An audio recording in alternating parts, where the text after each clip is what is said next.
Welcome to a new edition of our show titled Speak of Africa.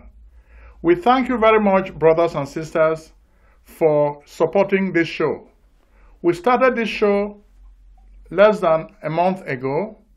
So far, we are very, very happy with the response we are receiving from brothers and sisters, and we thank you because without you, this show will not really be necessary. You are really telling us that our effort is worthwhile. For the show of today, we're going to take you to the Horn of Africa. We want to start touting the Horn of Africa.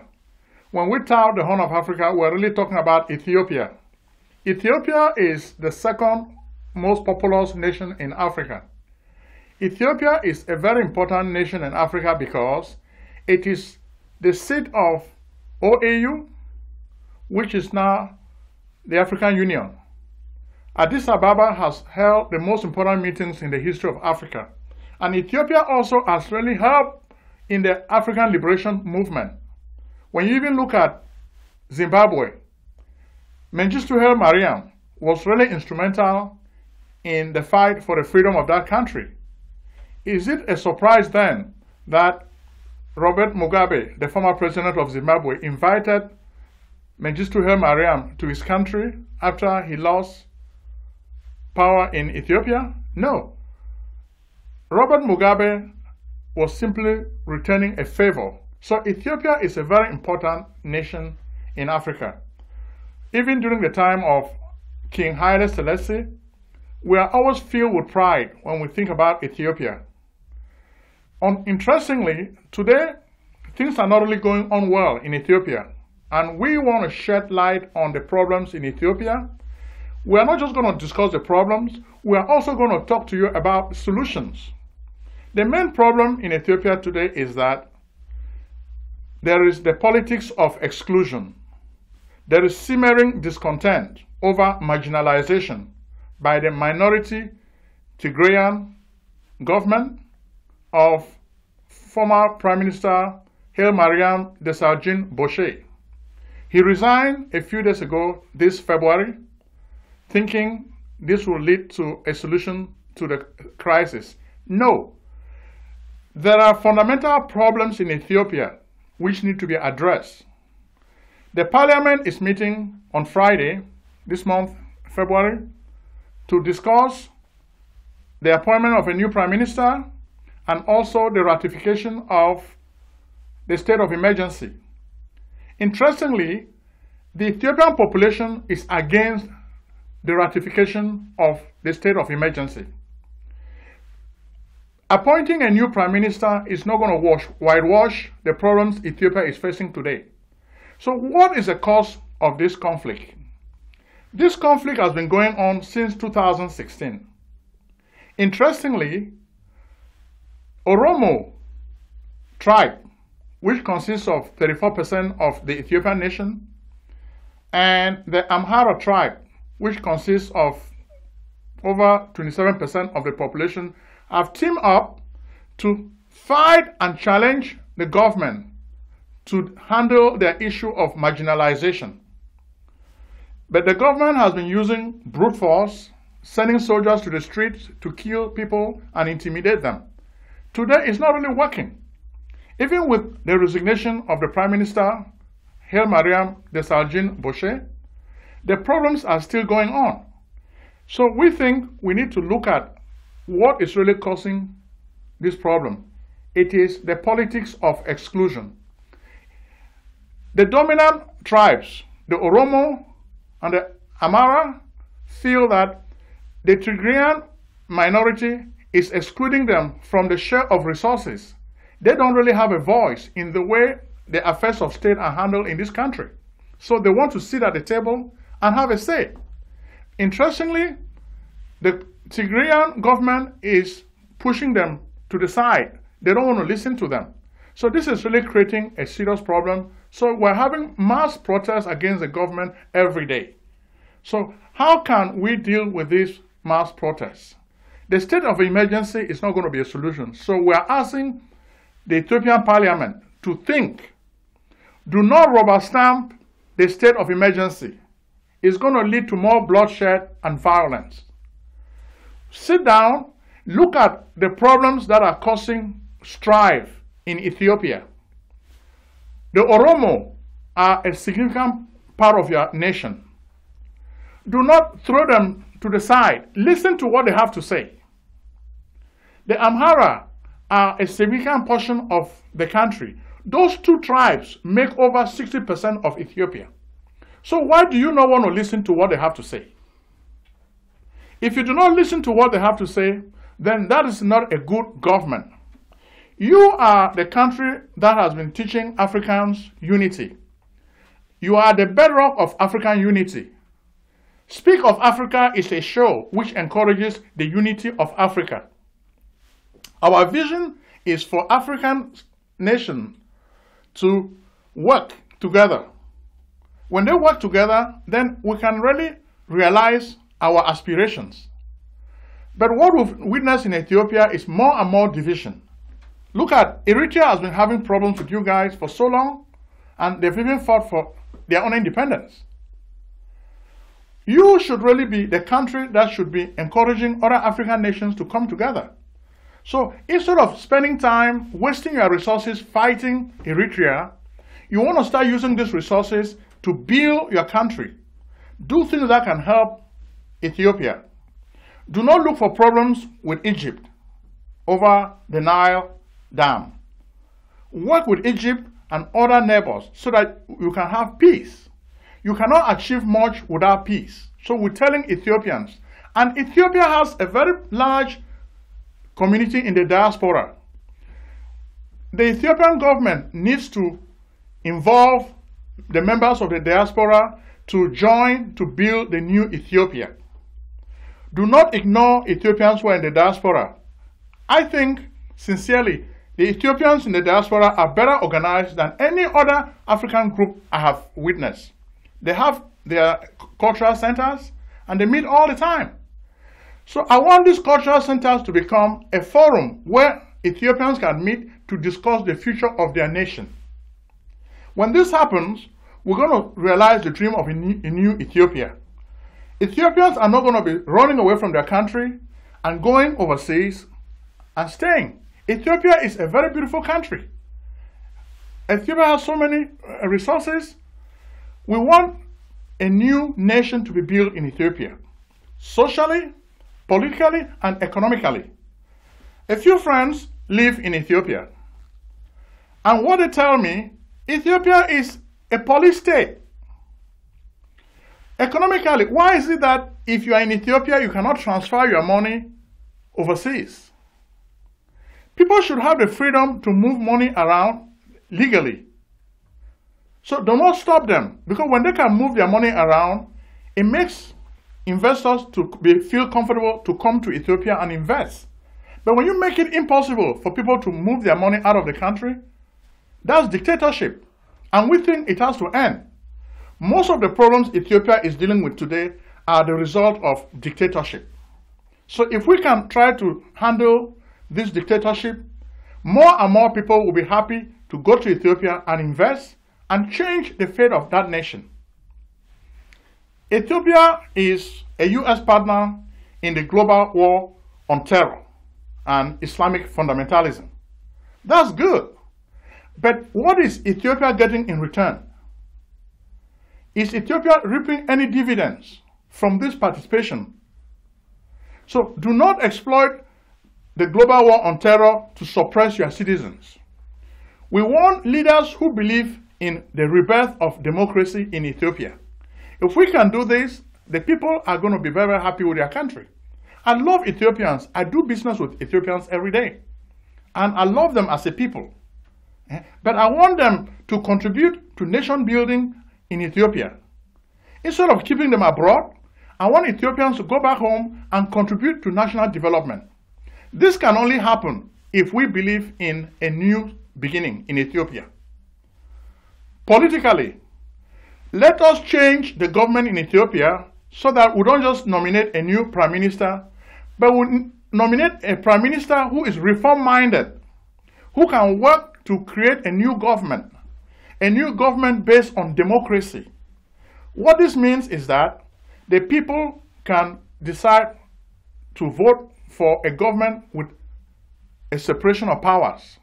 You have the executive, you have the legislature, and you have the judiciary.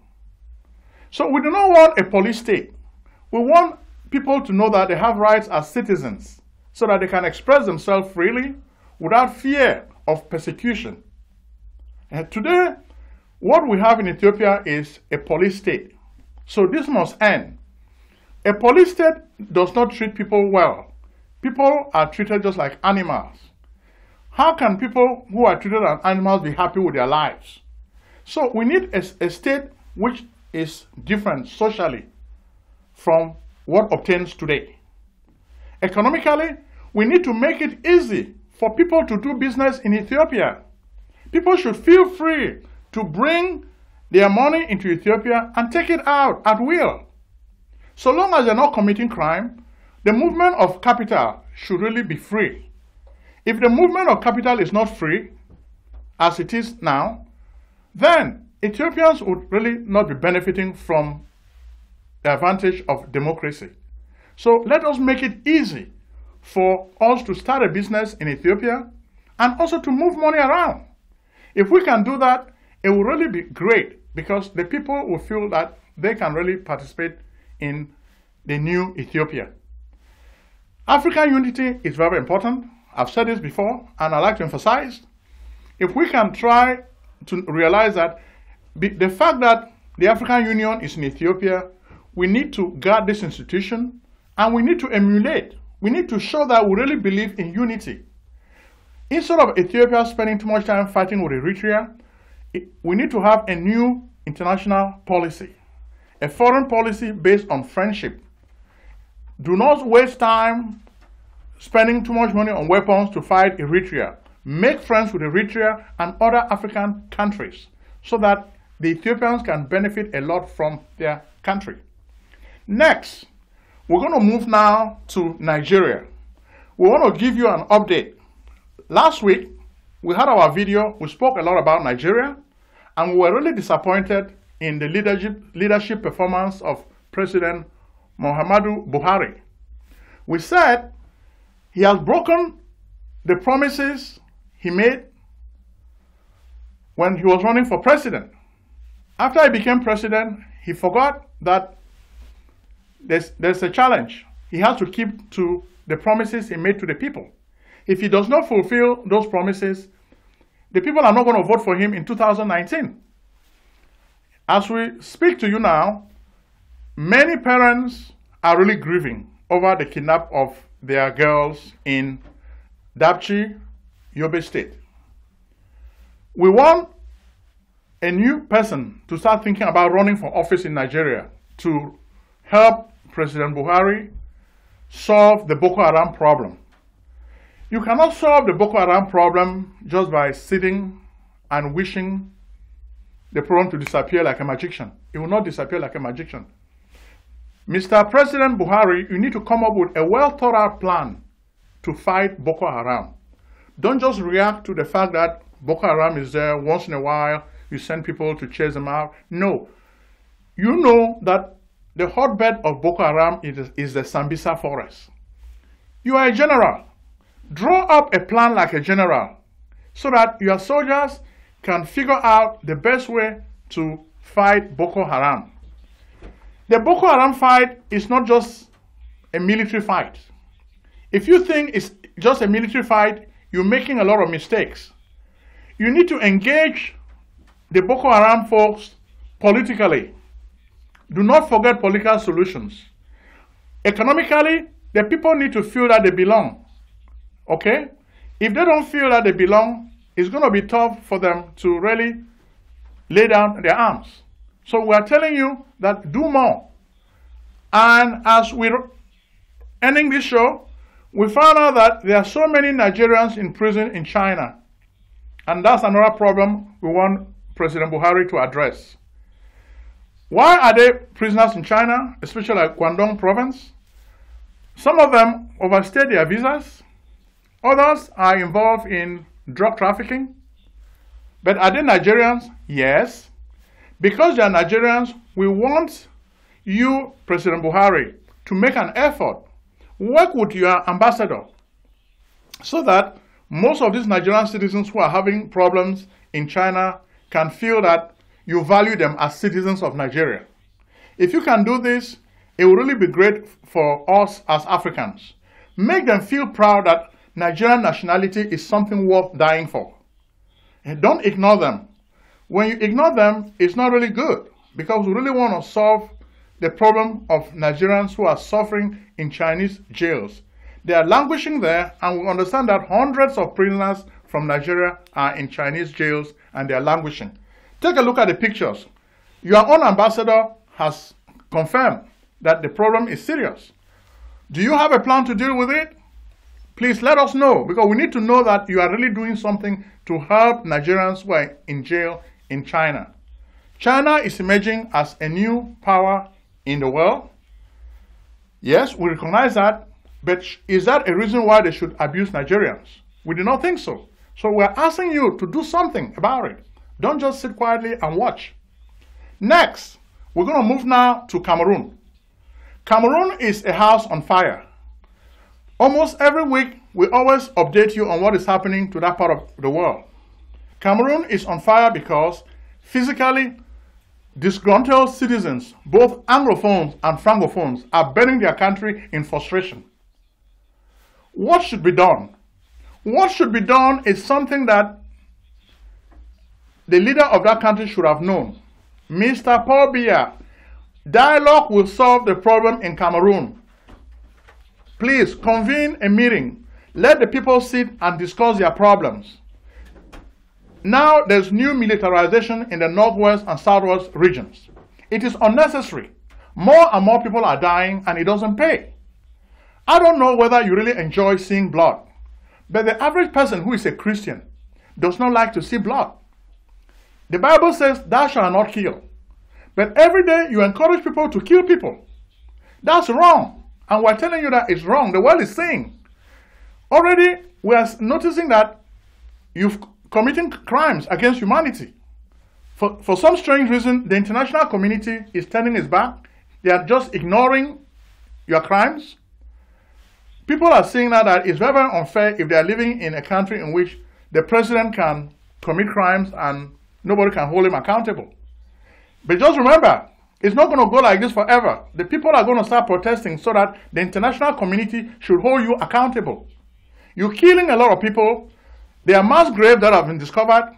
When they talk about crimes against humanity in the Sudan, why are they ignoring Cameroon? You are doing even worse in Cameroon than what some of these people are doing in South Sudan and Chad. You are making soldiers kill innocent people. They are burning them in their houses. People who are not protesting, they are sleeping in their homes. You are getting your soldiers to rush there and kill them in their sleep. That's morally repugnant.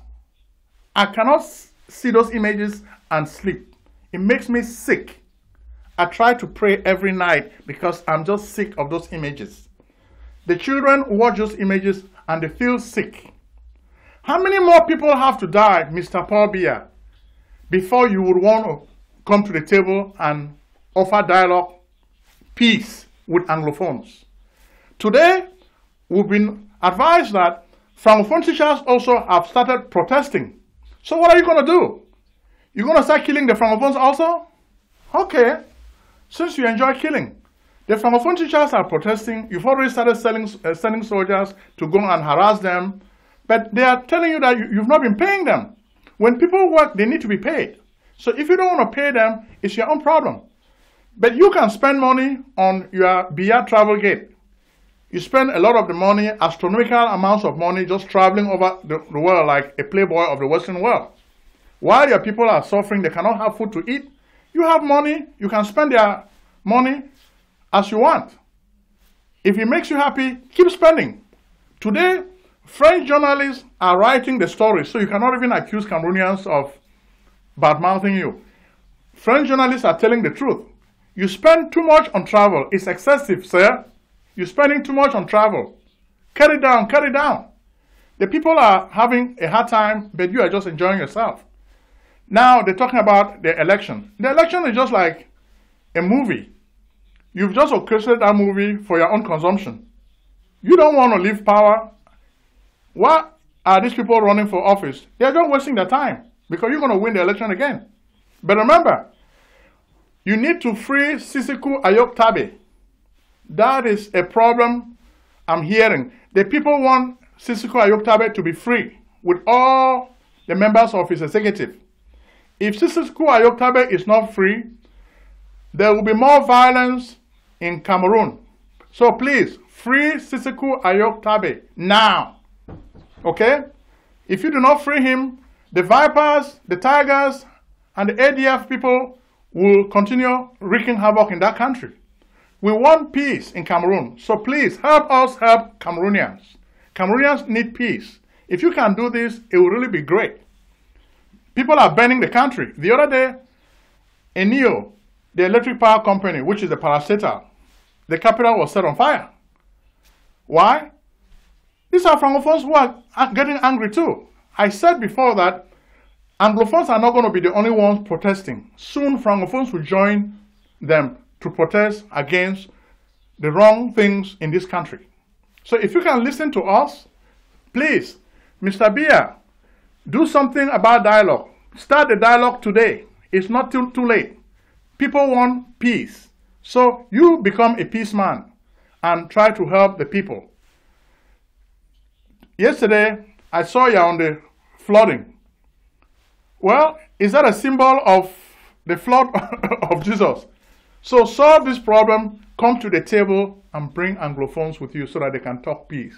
Peace is good for all of us, okay?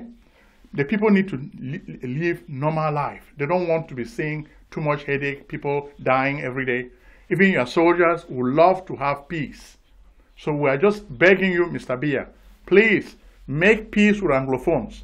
So we thank everybody who has been watching our video, and we're really happy we've been able to share some of the news that has been breaking out in Africa today. We've talked about Ethiopia, we've talked about Nigeria, and we've talked about Cameroon. So we think if you really enjoy this show, please share this show with your friends. Let your friends know about our YouTube channel. Tell your friends to subscribe. We are on a mission to change Africa. We want to make Africa great again. You may think that you are a little guy, but we're talking to you. We want you to contribute to change the destiny of Africa. If you are waiting for the old guys to change Africa, you're dreaming. Their time is over. They don't even care.